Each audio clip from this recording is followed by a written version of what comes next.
TikTok इस समय का बहुत ही पॉपुलर ऐप बनते जा रहा है। यह ऐप बहुत ही पहले के एक American video sharing platform wine के तरह ही है। रिसेंटली टिकटॉक ने बहुत ही ज़्यादा पॉपुलैरिटी गेन कर ली है और बहुत ही तेज़ी से इसका व्यूअर बेस भी बढ़ता ही जा रहा है। वर्ल्ड वाइड ही टिकटॉक के अब तक 800 मिलियन एक्टिव यूजर्स है और सिर्फ इंडिया में ही इनके एक्टिव यूजर्स की संख्या 119 मिलियन है। बट गाइस, इवन इतने पॉपुलैरिटी के चलते दुनिया की कई कंट्रीज इस फास्टेस्ट ग्रोइंग ऐप को एक नेशनल सिक्योरिटी थ्रेट मानती है। जैसे कि हम सब लोग जानते हैं कि टिकटॉक ऐप एक चाइनीज ऐप है और दुनिया के कई गवर्नमेंट्स का मानना है कि टिकटॉक ऐप अपने यूजर्स का डेटा सीक्रेटली कलेक्ट करता है। इस टिकटॉक नाम से पहले इस ऐप का नाम म्यूजिकली था, जो एक शंघाई का बहुत छोटा सा स्टार्टअप था और उसमें भी मोस्टली लोग background music and movie dialogues use करके शॉर्ट वीडियोस बनाते थे। बाद में इस ऐप को एक दूसरी चाइनीज कंपनी बाइटडांस ने खरीद लिया और उन्होंने टिकटॉक की पॉपुलैरिटी के लिए कई सारे सोशल मीडिया इन्फ्लुएंसर्स और सेलिब्रिटीज को अपने ऐप पे फीचर किया और इससे कई सारे लोग यूएसए और एशियन कंट्रीज में टिकटॉक ऐप यूज करने लगे।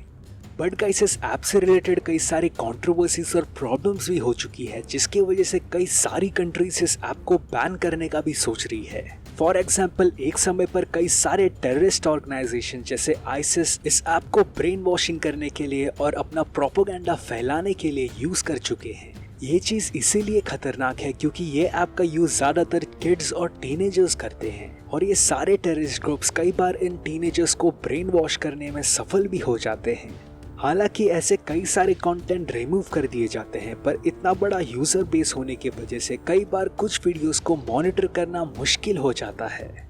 दूसरी चीज जो टिकटॉक को बहुत ही कंसर्न का मैटर बनाती है वो है उसका लिंक चाइनीज गवर्नमेंट और सेंसरशिप के साथ। माना जाता है कि टिकटॉक पर कई सारे कंटेंट जो चाइना से रिलेटेड है, जैसे फ्री तिब्बत और ताइवानीज इंडिपेंडेंस, वैसे सारे कंटेंट्स को टिकटॉक पर इमीडिएटली रिमूव कर दिया जाता है।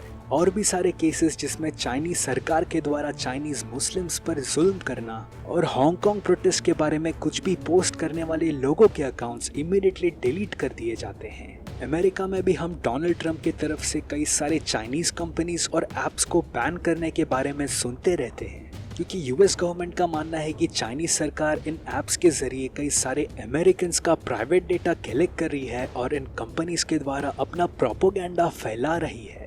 इंडिया में भी इतने सारे टिकटॉक यूजर्स होने के कारण ये ऐप हमारे देश के लिए भी बहुत ही कंसर्न का टॉपिक है और इसीलिए इंडियन गवर्नमेंट और इंडियन टिकटॉक यूजर्स को अपनी डेटा प्राइवेसी के बारे में कुछ सोचना चाहिए।